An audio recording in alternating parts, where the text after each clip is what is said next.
مغرب کی نماز کے بعد مکتب میں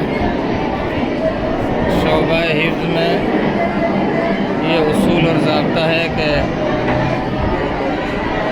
جو پارہ آج بطور آموختہ سنایا ہے وہ آموختہ پارہ یہ نوافل میں پڑھیں گے۔ ظہر کے بعد جو پارہ سنایا ہے آموختہ وہی پارہ نوافل میں پڑھیں گے۔